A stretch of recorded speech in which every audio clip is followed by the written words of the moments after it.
और आज प्रियंका जी ने कहा कि अहंकार हो गया है इन नेताओं में, अहंकार हो गया है जो इतने बड़े बड़े लोगों के लिए ऐसे शब्दों का प्रयोग करते हैं।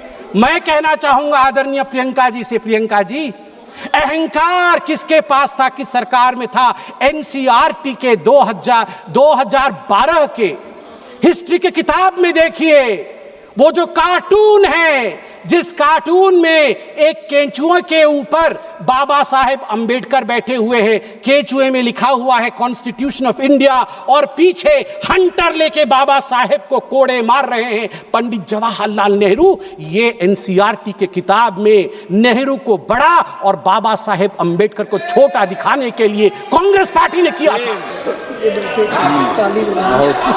धन्यवाद सभापति महोदया, आपको मैं वंदे मातरम से आज अभिनंदन करता हूं और सभागृह में मौजूद सभी सांसदों को, यहां ना पक्ष है ना विपक्ष है, यहां सभी भारतीय बैठे हैं, सभी मेरे बंधुओं को वंदे मातरम।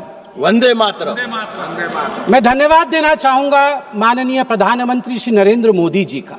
सही मायने में देखा जाए तो जब से भारत आजाद हुआ है, पहली बार वंदे मातरम का उत्सव सदन में बन रहा है, क्योंकि जब शताब्दी वर्ष हुआ था, आज सुबह भी माननीय प्रधानमंत्री जी ने बताया कि उस समय आपातकाल की स्थिति थी, भारतवर्ष, भारत माता जंजीरों में जकड़ी हुई थी और इमरजेंसी चल रहा था। और उसके बाद 2006 में यूपीए 1 ने एक बार प्रयास किया था, मगर वह गलत डेट में प्रयास किया था वंदे मातरम को उत्सव के रूप में मनाने का।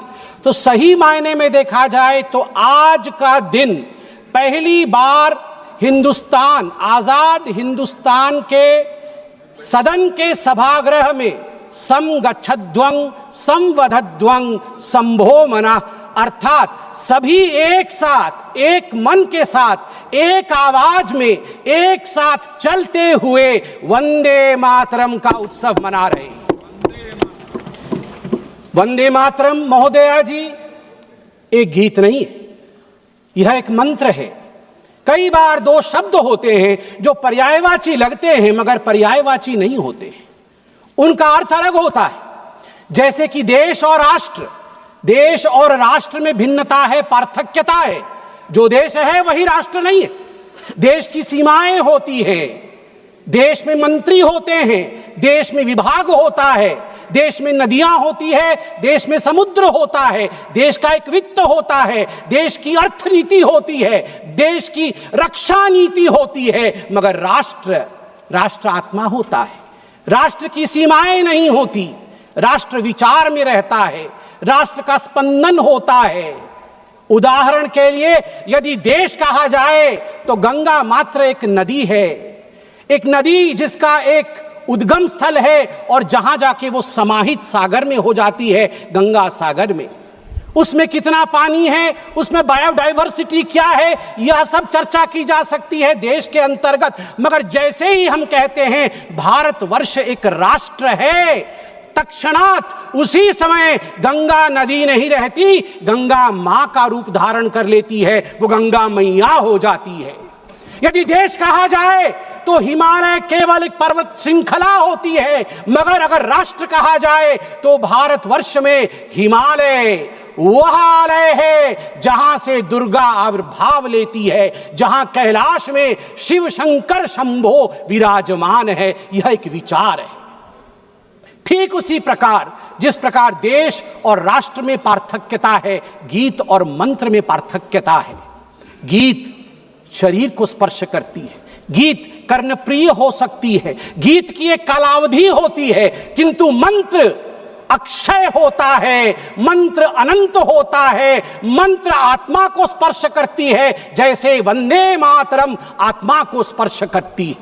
और अभी बांसुरी जी ने भी बताया और सभी ने बताया, 7 नवंबर 1875 को जब वंदे मातरम लिखा गया, वह तिथि थी अक्षय नवमी की, जिसको आंवला नवमी भी कहते हैं। और ये कार्तिक पूर्णिमा से कुछ दिन पहले यह जो विशेष दिन है, यह वंदे मातरम को अक्षय बनाता है। मैं आनंद मठ, जिस पुस्तक में जिस उपन्यास में वंदे मातरम निहित है उसे पढ़ा हूं। मैं उसका वह एक पन्ना पढ़ना चाहता हूं मूल स्वरूप में जहां वंदे मातरम लिखा गया है। मैं बंगाली में ही पढ़ूंगा इसे मूल स्वरूप में। महेंद्र बोलील ए तो देश ए तो मा नई, भवानंद बोलील आमरा अन्य मा मानी ना, जननी जन्मभूमिश्च स्वर्गादपि गरीयसे। आमरा बोली जन्मभूमि जननी, आमादेर मा नई, बाप नई, भाई नई, बंधु नई, स्त्री नई, पुत्र नई, घर नई, बाड़ी नई, आमादेर आछे केवल सेई सुजलां सुफलां मलयज शीतलां शस्य श्यामला। तखन बुझिया महेंद्र बोलील तबे आबार गाओ, आबार गाओ। महेंद्र ने समझ लिया और उन्हें कहा अच्छा भवानंद फिर से एक बार गा के मुझे सुनाओ। भवानंद आबार गाइल सुजलां सुफलां मलयज शीतलां शस्य श्यामलां मातरं Vande Mataram. This is the way it was sung for the first time in Desh Rag in आनंद मठ।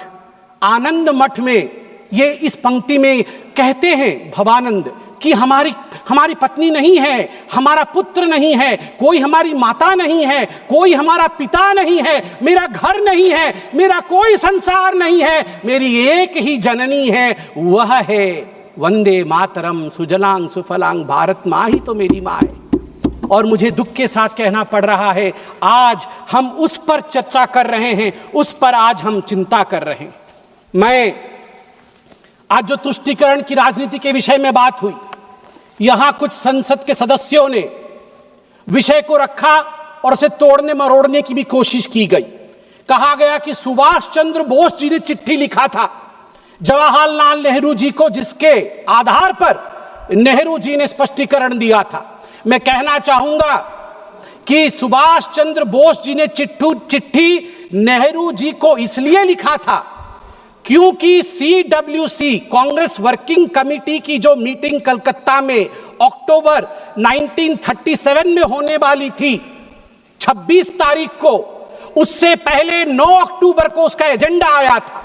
एजेंडे में लिखा हुआ था कि CWC इस बार तय करेगी कि वंदे मातरम का क्या करना है, रखना है या विसर्जित कर देना है। सुभाष चंद्र बोस तड़प उठे थे। तड़पते हुए उन्होंने क्या लिखा था मैं पढ़ना चाहूंगा। मैं ये किताब पढ़ रहा हूं, Vande Mataram the biography of a song, सभ्यसाची Bhattacharya.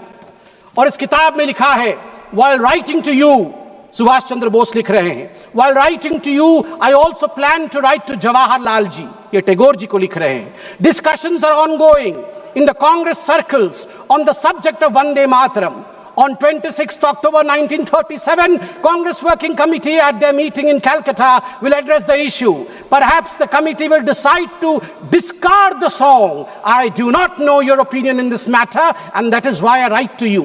In Bengal and among Hindu outside of Bengal, great excitement has been caused, and I write to you to know what you feel. ये सुभाष जी ने लिखा। अब मैं यहां पे उद्धृत करूंगा पंडित नेहरू ने क्या क्या कहा है वंदे मातरम के लिए। ये सब कुछ इस किताब में है, ऑन रिकॉर्ड मैं पढ़ रहा हूं। Nehru had only recently read the novel Anand Math only 6 days before the working committee meeting. केवल 6 दिन पहले उन्होंने आनंद मठ आनंद फानन में पढ़ लिया।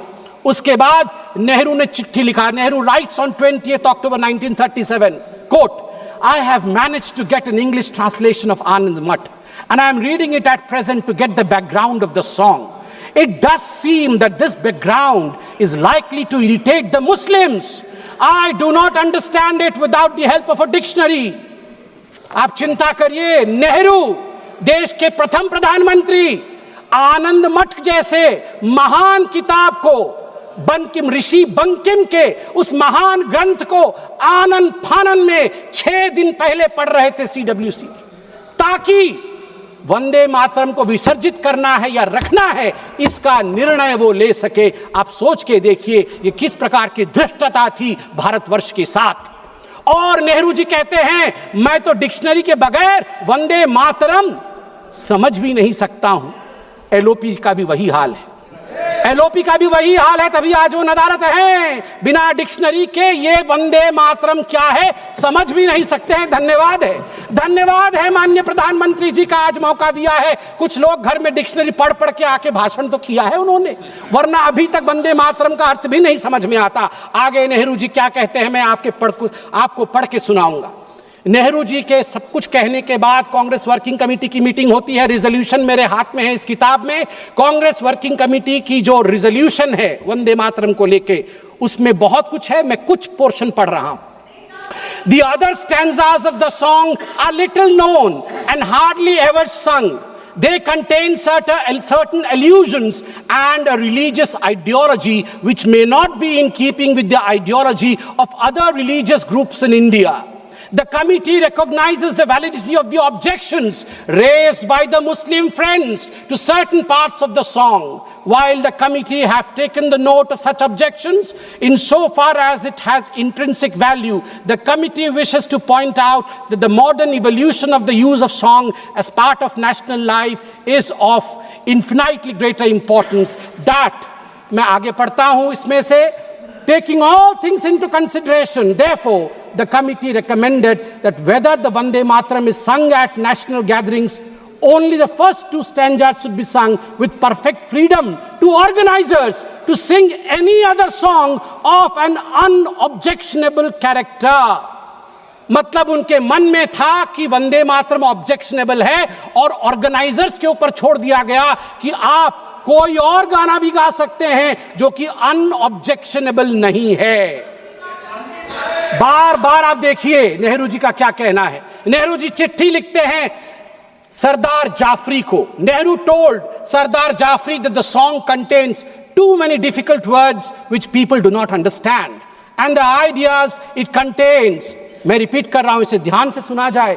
नेहरू कह रहे हैं and the ideas it contains are also out of keeping with the modern notions of nationalism and progress. Vande Mataram में नेहरू कहते हैं जो आइडियाज निहित हैं वो मॉडर्न इंडिया के आइडिया नहीं है, वो मॉडर्न नेशनलिज्म के आइडिया नहीं है। इसलिए मैं चिंता में हूं कि मुझे वंदे मातरम को रखना है या नहीं रखना है। आप सोच कर देखिए, देश के पहले प्रधानमंत्री जिसके विषय में अभी माननीय प्रियंका जी ने भी बहुत कुछ बताया कि once and for all Nehru ji के ऊपर चर्चा हो जाए। अगर once and for all Nehru ji के ऊपर चर्चा हो गई तो फिर मैं यही कहूंगा कई लोगों के लिगेसी को दबा करके नेहरू की लिगेसी बनाने की चेष्टा की गई है। सरदार पटेल की लिगेसी को दबाया गया है, यहां तक दबाया गया कि जब सरदार पटेल की अंतिम संस्कार का समय आया तब नेहरू जी ने मना कर दिया था अपने कैबिनेट के कोलीग को कि कोई भी सरदार पटेल के अंत्येष्टि में ना जाए। इससे खराब और क्या हो सकता है, इससे खराब और क्या हो सकता है। केवल सरदार पटेल नहीं, बंगाल सुने आज और ओडिशा भी सुने, क्योंकि सुभाष चंद्र बोस ओडिशा के भी बेटे हैं और बंगाल के भी बेटे हैं। सुभाष चंद्र बोस के लेगेसी को कांग्रेस पार्टी और नेहरू ने दबाया और आज प्रियंका जी ने कहा कि अहंकार हो गया है इन नेताओं में, अहंकार हो गया है जो इतने बड़े बड़े लोगों के लिए ऐसे शब्दों का प्रयोग करते हैं। मैं कहना चाहूंगा आदरणीय प्रियंका जी से, प्रियंका जी अहंकार किसके पास था, किस सरकार में था? एनसीईआरटी के 2012 के हिस्ट्री के किताब में देखिए, वो जो कार्टून है जिस कार्टून में एक केंचुए के ऊपर बाबा साहेब अंबेडकर बैठे हुए हैं, केंचुए में लिखा हुआ है कॉन्स्टिट्यूशन ऑफ इंडिया और पीछे हंटर लेके बाबा साहेब को कोड़े मार रहे हैं पंडित जवाहरलाल नेहरू। ये एनसीईआरटी के किताब में नेहरू को बड़ा और बाबा साहेब अंबेडकर को छोटा दिखाने के लिए कांग्रेस पार्टी ने किया था। और की हिम्मत है कि कहते हैं कि हम अहंकारी है। बाबा साहेब अंबेडकर को जो कोड़े मारने के कार्टून को एनसीईआरटी के किताब में छाप सकता है, मैं उनसे पूछता हूं कि आप अहंकारी हैं या हम अहंकारी हैं। तीसरा विषय यहां पर मैं रखना चाहूंगा कि आज in a cartoon also you cannot insult Baba Saheb Ambedkar. I'm sorry that you feel that we can insult Baba Saheb Ambedkar. In a cartoon also you cannot. आज मैं कोट करना चाहूंगा श्री अरविंदो को, श्री अरविंदो जी को कोट करना चाहूंगा। महर्षि अरविंद कहते हैं, जब उनसे उनके शिष्य ने पूछा कि कांग्रेस पार्टी ने कई पैराग्राफ हटा दिए, केवल 2 स्टैंजा ही रखा है, दुर्गा नाम था उसमें, सरस्वती जी का वर्णन था, इसलिए हटा दिया गया। तो अरविंदो जी 1939 में झन्ना जाते हैं और अपने शिष्य को कहते हैं, मैं कोट कर रहा हूं, अंग्रेजी में ही कहा था, अंग्रेजी में बोलता हूं। Sir Aurobindo commented, but it is not a religious song, it is a national song, and the Durga spoken of is India as the mother. Why should not the Muslims accept it? In the Indian concept of nationality, the Hindu view would naturally be there. If it cannot find a place there, the Hindus may as well be asked to give up their culture in future.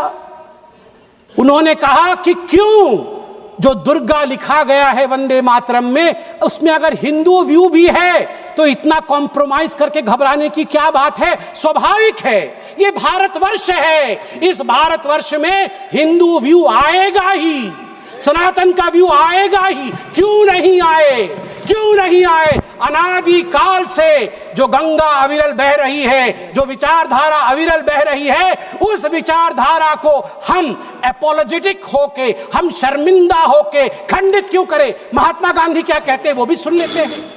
महात्मा गांधी कहते हैं, no matter what its source was and how and when it was composed, it has become a most powerful battle cry among the Hindus and Muslims of Bengal during the partition days.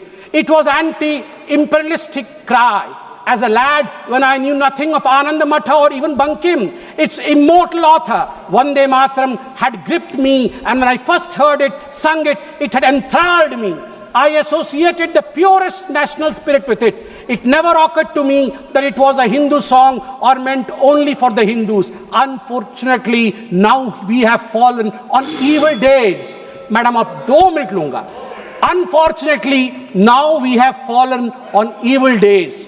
त्वं ही दुर्गा दश प्रहरण धारिणी, कमला कमल दल विहारिणी, वाणी विद्यादायिनी, नमामि त्वां, नमामि कमलां अमलांग तुलांग, सुजलांग सुफलां मातरम, वंदे मातरम। बंगाल के मेरे साथी बैठे हैं, अंत में बंगाल के मेरे साथियों से मैं कहना चाहूंगा, अगर मां दुर्गा का नाम लेना सांप्रदायिकता है, बंगाल और उड़ीसा हम सब एक संस्कृति, महाप्रभु जगन्नाथ जी को मानने वाले लोग हैं। वीरेंद्र कृष्ण भद्र, 100 वर्ष पहले वीरेंद्र कृष्ण भद्र ने महालय का वो आरती गाया है जो हर बंगाली, हर ओडिया महालय के दिन सुबह 5 बजे उठ के सुनता है। उसमें वीरेंद्र कृष्ण भद्र कहते हैं, त्वं स्वाहा त्वं स्वधा त्वं हि वषट्कार स्वरात्मिका, स्वधा त्वं शरे नित्ये त्रिधा मात्रामिका स्थिता, अर्धमात्रा स्थिता नित्या यानुचर्या विशेषतः, त्वमेव संध्या सावित्री त्वं देवी जननी परा। हे मां, तू ही जननी है। क्या बंगाल दुर्गा को जननी कहने से डरेगी? क्या बंगाल की टीएमसी, क्या ममता बनर्जी जिन्ना के आगे झुकेगी? मैं पूछता हूं, दुर्गा के आगे झुकना है या जिन्ना के आगे झुकना है, यह निर्णय टीएमसी करे। बहुत बहुत धन्यवाद। वंदे मातरम।